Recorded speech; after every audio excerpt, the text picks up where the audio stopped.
Welcome in everybody to Betting Pros. It's me, Joey P, Joe Pisapia, and today it's all about week 2. That's right. We're going to recap what happened last week a little bit, what we learned from some of the college football teams in week 1, but Bogman is going to give you, of course, the things he really likes in wagering in college football week 2, and the things maybe not so much as we go through trying to turn you the right direction in terms of where your wagering should lie.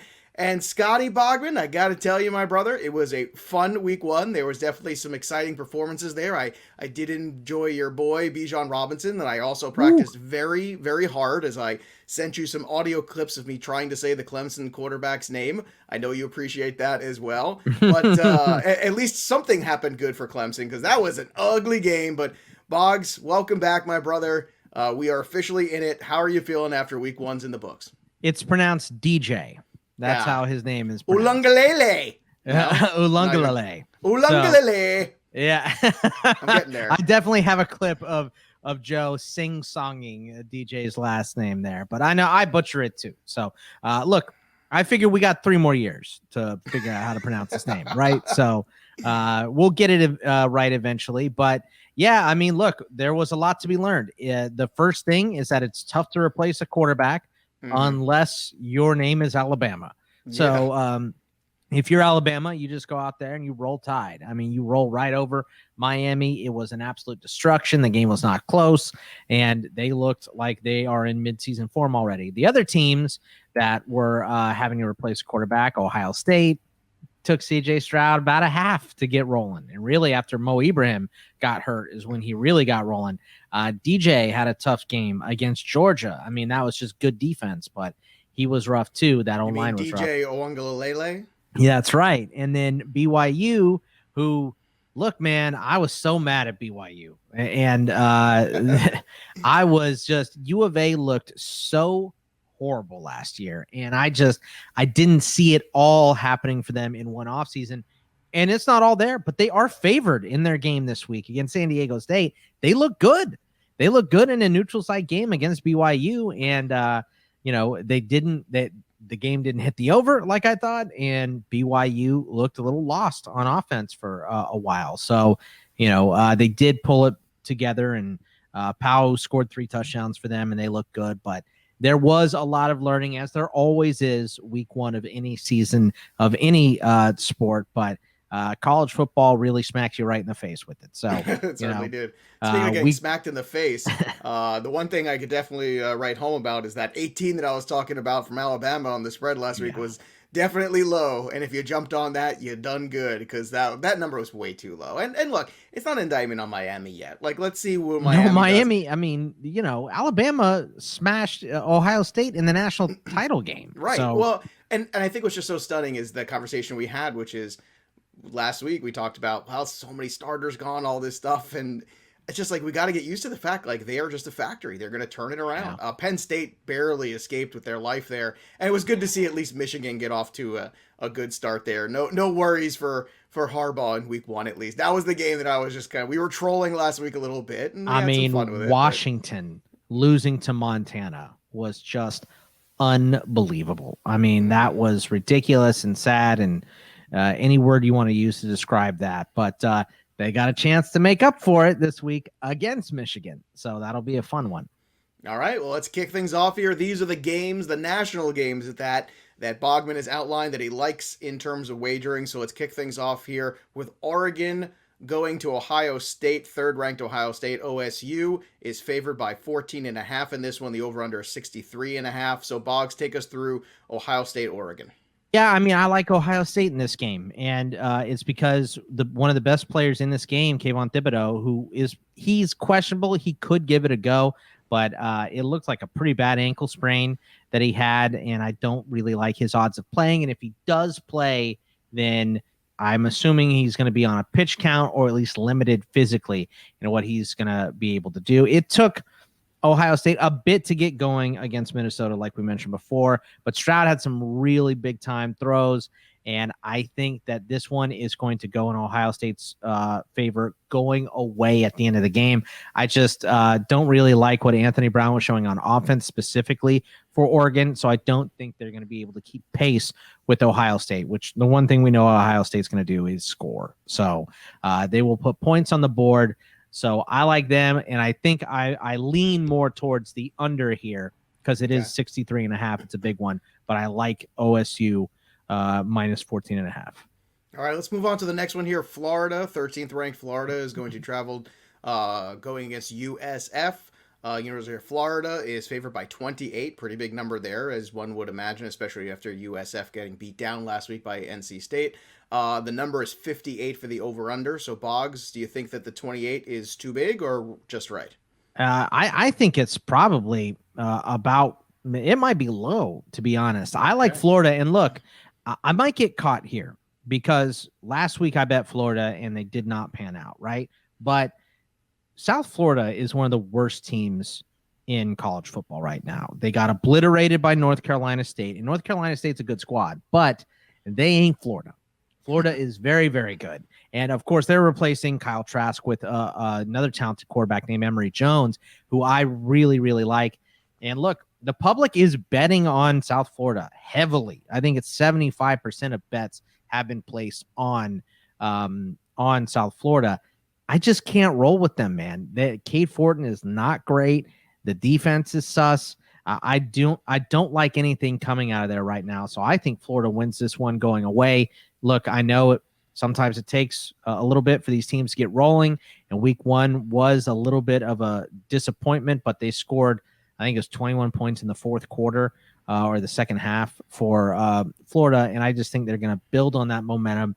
And 45-0 to NC State, I think it's going to be worse than that against Florida. So I think Florida just stomps them, and that one's going to be on national television. So I like that. We can watch Florida run up the score on national television in the middle of the day.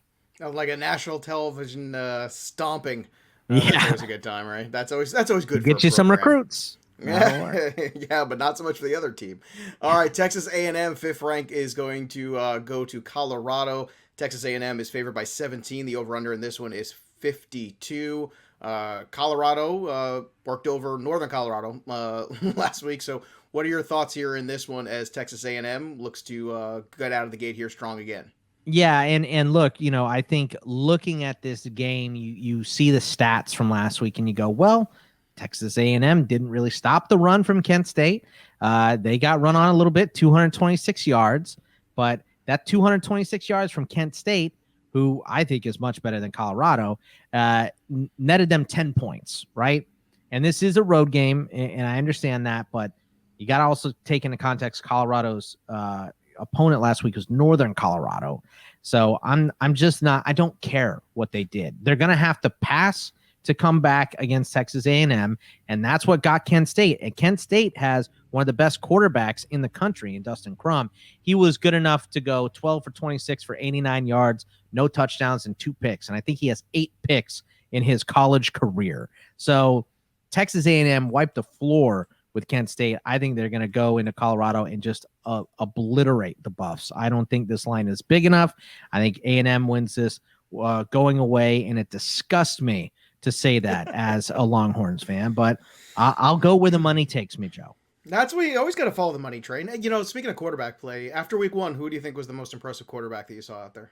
Oh, Matt Corral. I don't think it's a question either. I mean, Sam Howell was god-awful against Virginia Tech. I cannot believe that game. I thought, okay, you got the quarterback, you replaced the guys you lost, which they lost a ton of NFL talent, but I thought they had some good talent replacing those guys. Virginia Tech's a good team. I don't want to take anything away from them, but 3 picks from Sam Howell, 10 points. I know it's a road game. It's a tough crowd in Blacksburg and all that stuff, but good God, I cannot believe how bad Howell looked. So Matt Corral they put it to Louisville, and he looked accurate and awesome. So I think Matt Corral looked best as far as the quarterbacks go week one. All right, Air Force at Navy. Air Force favored by 5.5. The number's 40.5. Boggs, your thoughts on this one? Navy actually ran the ball pretty well against Marshall week one. They had 337 rushing yards against Marshall, but they couldn't score. after forcing 3 turnovers. I think they had 1 touchdown. So Air Force should pound Navy. I don't think this one is going to be close. I know it's going to be an emotionally charged game. It's, on the 20th anniversary of 9/11, and it's 2 military academies playing each other, and they should play each other closer. And I know a lot of public money is coming on Navy too. I just cannot trust them. I like Zeke Daniels leading Air Force to a big win. Obviously, there's going to be a lot of bets on the over here, because with 2 triple option teams, you don't expect a bunch of scoring. But I think this one could be a nice, tight, high scoring game for 2 triple option teams. But the over's 40.5. So, if the game goes to overtime at 21-21, you hit the over. Right. 3 touchdowns apiece. I think we can get that. It's either going to be 3 touchdowns apiece, or it's going to be like 5 touchdowns for Air Force, and maybe 2 for Navy. But Navy looked abysmal against Marshall, and I think over the last 2 years they've been outscored 110-10 or something, or to 14 or something in opening games. So Navy will get better, but I don't know how much better they're going to get against Air Force. So I like Air Force on another nationally televised game. 15th ranked Texas is going to take on Arkansas. Texas favored by just 6.5 in this one. 56 is the number. I was a little surprised it was only 6.5. I thought it might have been over 7, to tell you the truth, maybe 8. But Bijan Robinson was really good. How worried were you in that moment for that second where he went down there before he walked off on his own? I got to say, that was a scary moment there. I mean, I'm kind of still worried about it. So, I text Uncle Wes to see how he's doing. He says he's okay. So, but as long as Uncle Wes says he's okay. I mean, Uncle Wes is not an official, Texas Longhorns person. So he is going to the game, I think, in a couple of weeks. But, Arkansas is a tough draw. And look, I'll tell you exactly why this number is 6.5 is because we've seen Texas go in and have huge opening weeks and then go to Maryland and then bring Maryland in and lose to them.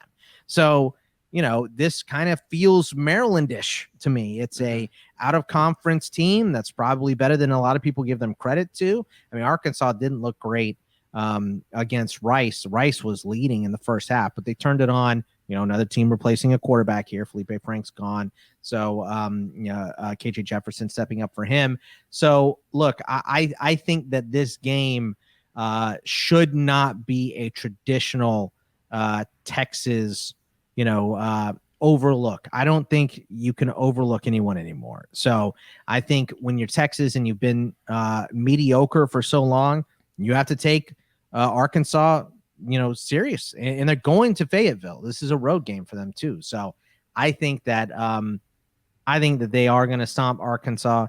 I think Arkansas is not going to be able to hang with Texas defensively. Now, like I said last week, anytime I have an opinion on Texas, you can take it with a grain of salt. We go over the nationally televised games here. So that is why I'm talking about this game specifically. But I think Texas rolls right over Arkansas. I don't think this one's going to be very close. I think your gut instinct was right, and it should be more than a touchdown. It should be, but I understand what you're saying about the potential trap. I do get that, and if that's happened to you in the past, like you're saying, that's something to be aware of. But perhaps, and if you're a fade the public person, 90% of bets coming in on Texas. So if you're a fade the public person, that doesn't look good. There you have it. All right, so those are the games that Bogman feels strongly about. Let's get to some leans and some other national games, and let's start with Pittsburgh at Tennessee. Pitt is favored by 3.5. The over/under is 57. Do you have any lean either way on this one or on the under? I would take Pitt in this one just because I do not trust Tennessee at all whatsoever. Pitt does this bit though where they will beat someone they have no business beat. They'll beat Clemson, right? They'll beat someone just nationally ranked on, they're on national television. They get up to play that game, and then they'll lose to, West Virginia, Maryland, somebody, someone that they have no business losing to. But I think that Pitt is the better team here. I just cannot trust Tennessee until they show me that they're trustworthy. So until that, I'm going to go with the veteran quarterback in this game, and Kenny Pickett. Kenny Pickett has been around for Pitt for a while.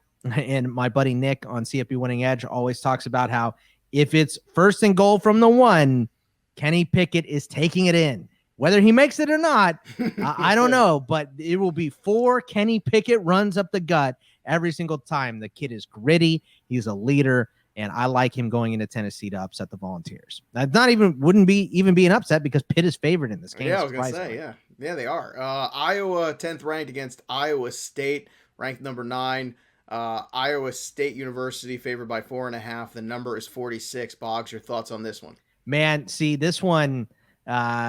This is one you just want to sit down and watch. You know what I mean? Because this is going to be some good Midwest football, two grinded out type of teams. But I think for me, I've got to take Iowa here. They just looked so good against a pretty explosive Indiana team last year. And look, I do think Indiana was a little bit overrated from last year, but Iowa State is traditionally a little bit of a slow starter too. They lost to Louisiana week 1 last year. Like I said, I think that did Texas a huge favor this year because Texas was 21 last week. Louisiana was 23. So they could not look over Louisiana knowing that they went into Ames and beat Iowa State last year. So I think that this game could come down to quarterback play. And if it does, I would go with Iowa State. But I like what Iowa did on defense. They really messed with Penix against Indiana. The Moss kid had 2 pick sixes. I don't expect that to happen again.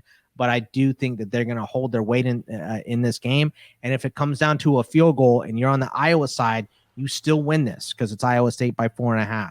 So I'm going to take the points and take Iowa on the road. Washington travels to Michigan. We were talking about Michigan looking good in that first one. It was a cushy opponent, but then again, cushy opponents for Michigan have been a problem sometimes in the recent not memory. Really a thing over the last couple of years for Michigan. You said it, my friend. 6.5 though, they're favoring this one at home, probably as they should be. 48.5 is the number. I don't know what you thought after week 1 of Washington, but certainly Michigan went out there and I think at least made a statement. I think that's a good confidence builder for them. They were going to have back-to-back games to open the season at home. So do you think they can cover the 6.5 here? This line, Joe, opened at Michigan by 1.5. And then 20th ranked Washington or whatever they were lost to Montana, an FCS team. So that is where we're at now. All of the money is in on Michigan because Washington looked so pathetic last week, which to me means Washington is definitely going into the big house and winning this game, right? This is why. How many weeks are we going to troll Harbaugh before we respect Michigan? That's going to be the fun thing here to listen to. Look, if they win this game, I will respect them way more than I do today. I don't know if that means I will respect them or Harbaugh. They're still running this Neanderthal run the ball with 9 backs 17 times every drive. So I hate that. And one of their biggest playmakers, Ronnie Bell, blew out his knee and is done for the year. And that's going to affect the passing game, what little of it there is at Michigan. But look, I think if you're Washington, you can't screw around. If Morris isn't working, you got to bench him and go to Heward, and I think that might be the case fairly quickly in this game. But I think Washington, the worst thing for Michigan is Washington getting beat last week because now you get a pissed off Washington team coming in here that needs to be laser focused. And I think they are going to be. I don't trust either side of this game. That's why I put it in the lean instead of the like. So I'll lean towards Washington, especially now that the spread opened up so much. But I really don't like either one of these teams. But I'll take Washington in this game and give me the points. All right, we got the Mormon Bowl next. Utah 21 ranked at BYU.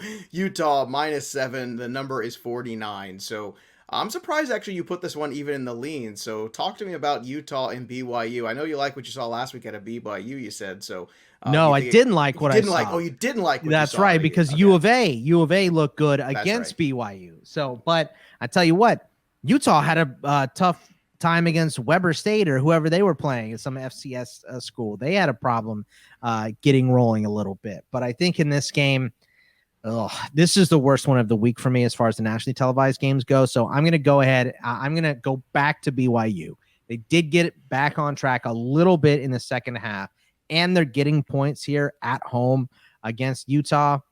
I think BYU is going to, I think BYU is going to win this game straight up. Win it straight up? Wow. I do not trust what Utah is doing right now. They're off to a slow start. They're a little slogging on offense. And if Hall shows what he did in that second half against Arizona, I think they can beat Utah straight up. So I'm going to take BYU. Would you go for that being the wager, just like the outright on the money line, BYU? You think that's a better way to go? If I'm going to bet this game, right. If I'm going to bet this game, I'm going to bet it outright because I don't like it at all. So I probably wouldn't really bet this game. But if I am going to do it, I'll go on the money line for BYU to make an impact here and beat Utah. All right, those are the likes and the leans from Scott Bogman for week 2 in college football. I want to remind everybody, make sure you head over to bettingpros.com so you can see all the consensus wagering lines that we're using here to talk about and find the ones you like the most and try to get the best spread you possibly can and the best numbers you can. That's what Betting Pros is for, all the betting houses in one spot. Boggs, what else you got your eye on in week 2 here, either individually or team-wise, when it comes to the game of college football in week 2? Well, I like Notre Dame to get back on track against Toledo. I'm going to write about that in my article that will come out today as well. I like Air Force, who we mentioned. I'm going to put them not only in this show but in the article. I think Purdue is going to roll right over UConn. I don't know if I'm going to take the 34. I mentioned the Texas A&M game. The Nebraska and Buffalo one I want to watch. I think I want to take Buffalo. I know Nebraska got back on track, but, we do like to troll coaches here a little bit. And I think we can definitely troll Scott Frost for another game here. But I also like to take a lot of overs this week. I mean, just going through the games and looking at them, I think there are 5 or 6 games that are over 60 points, which is not a typical week. Now, there's a bunch of games that don't have lines because, week 2 was a lot of cupcake schedule going on. There's a lot of Cincinnati versus Murray State and, Stephen F. Austin playing whoever, Baylor, Texas Bishop Tech. Sycamore, I think, is on the schedule. Yeah, Bishop Sycamore, right, on the schedule. So there are a lot of big lines of, if there are lines like Wisconsin and Michigan and Eastern Michigan is 25.5, right? And after nobody wants to believe in Wisconsin after they slogged on offense all game against Penn State, but they're playing Eastern Michigan. They're way more talented than that team. So that's kind of where you get caught in liking those big lines. So I think anything over 20 points generally I like to avoid, but I like to play overs this week because they are so low. All right, there you have it. You can follow me on Twitter at Bogman Sports. You can follow me at Joe Pisapia 17. And once again, go check out Betting Pros to get all of your consensus lines. That'll do it for us, but the story of the game goes on. For Scott Bogman, I'm Joey P. We will see you next time, kids.